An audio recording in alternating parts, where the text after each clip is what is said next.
안녕하세요. 관광통역안내사 국사 강의를 맡은 김성태입니다. 네, 이제 우리가 강의를 시작을 해야 되는데, 시작하기 전에 우리가 이 수업에 대해서 어느 정도는 우리가 알고 가야 되지 않나라는 생각을 해서 저희가 일단은 얘기를 좀 하고 갈게요. 우리가 관광통역안내사라고 하는 시험을 볼 거잖아요. 이 시험을 우리가 합격하기 위해서 가는 건데, 그렇게 생각한다면은 가장 중요한 파트가 바로 국사라고 생각하시면 될 것 같아요. 관광통역안내사 이 시험에서 국사 파트가 2배 정도의 비중을 가지고 있기 때문에 다른 시험보다 다른 과목보다 훨씬 더 비중을 높게 두고 공부를 하셔야 된다는 얘기입니다. 그래서 다른 것들은 최소 이렇게 60점 커트라인을 맞춰준다고 생각을 해도 괜찮겠지만, 국사는 그거보다 조금 더 맞춘다는 생각을 하셔야 돼요. 혹시나 60점 아래로 떨어질 수도 있다는 생각 좀 하셔야 되고, 근데 국사 같은 경우는 60점 아래로 떨어지게 되면은 다른 파트에서 아무리 시험을 잘 봐도 이거를 좀 메꾸기가 쉽지가 않습니다. 왜냐면은 아까도 얘기했다시피 비중이 2배거든요. 네, 그렇기 때문에 국사는 최소한 70점, 80점 이 정도까지 노리고 공부를 하셔야 된다는 얘기예요. 자, 그래서 우리가 이 국사라고 하는 시험을 공부할 때 우리가 어떻게 공부해야 되는가 한번 생각을 해보면은 이런 겁니다. 우리가 어디가 목표인가 생각하셔야 돼요. 우리는 합격이 목표인가? 합격이 목표인가? 아니면은 100점이 목표인가입니다. 네, 당연히 대부분 다 어느 쪽이죠? 이쪽입니다. 이쪽. 그렇죠. 자, 그래서 우리는 합격을 위해서 생각을 항상 하셔야 돼요. 그래서 우리가 100점을 맞으려고 한다면은 사실 이 시험도 그렇게 쉬운 시험은 아닐 거예요. 사실 모든 역사 시험이 마찬가지겠지만 내가 아는 데서 100% 나온다라는 생각을 하기가 쉽지가 않은 과목입니다. 왜냐면 워낙 방대하기 때문에 그렇죠. 자, 그렇기 때문에 우리가 100점을 맞는다는 건 쉬운 일이 아니에요. 하지만 우리가 몇 점 이상이면 합격이죠? 60점 이상이 합격, 60점. 90점. 그리고 제가 국사라고 하면 한 7, 80점까지는 가야 된다라고 얘기했으니까 한 요 정도까지 목표로 하신다면은 어쨌든 우리는 만점이 아니라 몇 개 정도까지는 틀려도 괜찮다라고 하는 마인드는 가지셔도 괜찮다는 얘기죠. 그래서 너무 어려운 문제까지 다 맞추려고 집착하시기보다는 아무래도 좀 이렇게 합격 위주로, 그래서 정말 나올 만한 것들, 그런 것들 위주로 선택과 집중을 잘 하시는 것들이 합격에 좋은 전략이다라고 하는 거 일단 말씀을 드리고 시작을 할게요. 네, 그러면은 우리가 선택과 집중을 어떻게 해야 되는 거잖아요. 그러면은 우리가 파트를 좀 나눠서 보시면 됩니다. 그래서 파트를 좀 나눠서 보시면요. 처음에 우리가 선사시대 파트 볼 거고요. 그 다음에 고대는 대체로 삼국시대까지라고 생각하시면 됩니다. 그래서 저는 삼국시대에서 통일신라, 남북국시대라고 요즘 부르거든요. 그래서 남북국시대까지, 요 정도까지는 우리가 봐야 될 것 같아요. 네, 그리고 우리가 중세사라고 얘기하는데 요즘엔 중세사라고 잘 얘기 안 하죠. 그래서 고려시대 파트입니다. 고려시대 파트, 그 다음에 우리가 조선 파트, 이렇게 부를 거고요. 그 다음에 근현대 파트예요. 네, 이렇게 가고 있다라고 보시면 되겠고, 그러면 우리는 어떻게 집중해야 되는가요? 일단은 저희가 절대 포기하지 않아야 되는 파트, 바로 여기입니다. 선사시대요. 선사시대부터 초기 국가까지인데, 여기까지 파트에서는 일단 무조건 시험에 나와요.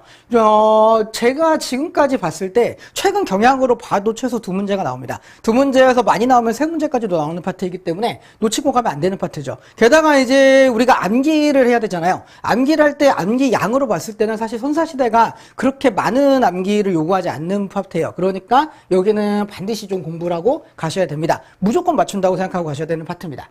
네, 그런 다음에 삼국이랑 남북국 시대인데요. 이 시대 같은 경우에도 시험에 꽤 많이 다뤄지고 있어요. 최근으로 보면은 그래도 최소한 20% 가까이 정도. 그 정도는 나오고 있기 때문에 이 파트도 사실 놓치고 가긴 좀 아까운 파트이죠. 그래서 여기는 정치랑 문화 파트 위주로. 왜냐면 사회랑 경제 같은 경우는 자료가 부족하기 때문에 실제로 시험을 내기에도 좀 어려운 부분이 있습니다. 그래서 정치랑 경제 파트 위주로 해서 여기를 공부해 주시면 되겠고요. 그 다음에 고려시대는 오히려 선사나 고대보다 고려시대가 조금 비중이 줄어들기는 합니다. 그럼에도 불구하고 고려시대 같은 경우는 좀 시스템화되어 있는 게 있거든요. 그래서 우리가 공부할 내용을 정확하게 알고 가신다면은 사실 우리가 파트별로 공부해야 될 게 많지는 않아요. 그래서 고려까지도 가지고 가시는 겁니다. 그 다음에 조선은 전기랑 후기를 이렇게 나눠볼 수도 있겠지만 이 전기랑 후기를 합치면 압도적인 출제 빈도를 가지고 있는 파트예요. 그러니까 조선시대 같은 경우에는 우리가 가장 많은 시간을 투자해야 하는 파트라는 거죠. 그래서 조선시대 파트로 들어가시게 되면은 여기는 우리가 조금 시간 투자도 많이 하시고 공부도 조금 디테일하게 하시고 약간 이런 것들이 좀 필요합니다. 그래서 사회나 경제 파트가 고려시대부터 나온다고 생각하시면 되는데 특히나 조선 후기 같은 경우는 경제나 사회 파트 파트가 거의 매년 나오고 있거든요. 그래서 이제 그런 부분 생각하시면서 공부를 하셔야 됩니다. 그 다음에 이제 우리가 이제 논란의 바로 근현대사입니다. 이 근현대사 같은 경우는 사실 이제 다른 시험, 다른 이제 한국사 시험 같은 경우는 정말 많이 다뤄지는 부분이죠. 우리가 이제 일반적으로 알고 있는 한국사 능력 검정 이런 것만 봐도 거의 50문제 중에 거의 25문제 이상이 나와요. 근데 여기서는 아닙니다. 여기서는 이제 그 정도까지 출제되지 않고 있고 요즘에 조금 늘어나고 있어요. 그래서 이게 불안하긴 합니다. 그래서 아예 포기하기엔 좀 불안한 파트이긴 한데 그래도 요즘에 한 3문제 정도는 나오고 있는 것 같아요. 3문제 정도는 그래도 여기서 나오고 있는 것 같긴 해요. 근데 그럼에도 불구하고 근현대사가 워낙 방대하고 그 촘촘한 내용들이 많이 있어요. 그래서 공부하시기 쉬운 파트는 아니거든요.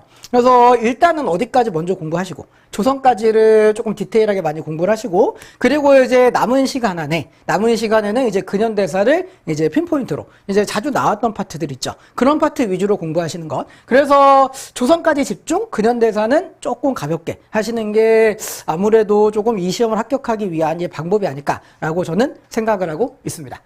네, 그리고 이제 저희가 이제 같이 수업을 이제 하기로 마음을 먹고 저랑 같이 오신 거잖아요. 네, 그러면은 우리가 이제 제가 당부해드리고 싶은 게 항상 2가지가 있습니다. 제가 어떤 수업을 하든 항상 2가지를 당부드려요. 첫 번째는 일단은 우리가 그 복습 꼭 하셔야 됩니다. 예, 복습을 하셔야 되는 이유는 이 과목이 어떤 과목인지 아셔야 돼요. 예, 우리는 이 국사를 어떤 과목으로 알고 있죠? 다들 암기 과목으로 알고 계시죠? 네, 정확하게 알고 계신 겁니다. 예, 이 국사는 암기 과목이기 때문에 암기는 너무 중요해요. 그런데 암기를 하기 위한 가장 좋은 방법? 복습이죠. 복습. 예, 그래서 자주 보셔야 됩니다. 그리고 2번째, 완강하셔야 돼요. 예, 어느 한 파트에만 집중돼서 나오는 것이 아니기 때문에 처음부터 끝까지 골고루 나오고 있습니다. 그렇기 때문에 최소한 처음부터 끝까지 강의를 다 완강하고 끝까지 가셔야 된다는 얘기예요. 알겠죠? 앞에만 공부하시고 이제 포기하시고 이러시면은 합격에서 멀어진다. 이렇게 생각하시고 공부하시면 될 것 같아요. 됐죠? 자, 그러면은 이제 제가 해드리고 싶은 말씀 여기까지이고요. 그럼 진짜 본격적으로 이제 수업을 좀 시작해 볼게요. 선사시대입니다.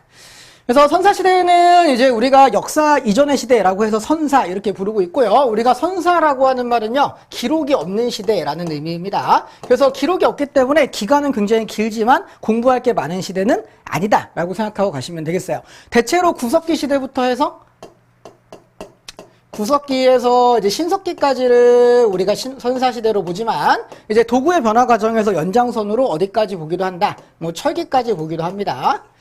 그래서 사실 청동기부터는 이제 기록이 등장하는 시대이기 때문에 역사 시대라고 얘기할 수 있지만 우리가 도구의 발전 과정으로 이제 그 역사를 좀 본다고 했을 때 선사 시대를 좀 연장해서 보기도 한다라고 하는 것이죠. 자, 그래서 이제 시작을 해볼게요. 이제 구석기 시대 한번 내용을 보죠. 네, 구석기 시대입니다. 구석기 시대는 이제 어떤 도구를 썼는가부터 시작하시면 될 것 같아요. 이제 뗀석기 가장 중요하죠. 이때는 이제 주로 이제 도구를 만드는 이제 방식이 이제 돌을 깨어서 만드는 그런 방식이었기 때문에 돌을 쳐서 떼어낸다라는 의미에서 뗀석기라고 부르고 있고요. 대표적인 이제 도구는 주먹도끼 같은 거 보시면 되겠고, 찢게, 찌르게, 긁게, 밀게. 그래서 딱 들어봤을 때 이게 뭐에 쓰는지 알 것 같은 거. 그런 것들은 이제 구석기일 가능성이 높습니다. 찢게, 찢겠죠. 예, 찌르게, 찌르려고 하는 거겠죠. 그죠? 그래서 이런 것들 좀 보시면 되겠고요. 대표적인 도구에서 이제 주먹도끼 같은 거 사진도 봐두시는 게 좋겠죠. 주먹 모양으로 이렇게 생겼습니다. 가운데 살짝 올리시면 돼요. 너무 많이 올리시면 안 되고요. 요 정도. 예, 그리고 이제 찢게나 긁게 이런 것도 괜찮은데 저라면은 순배찌르게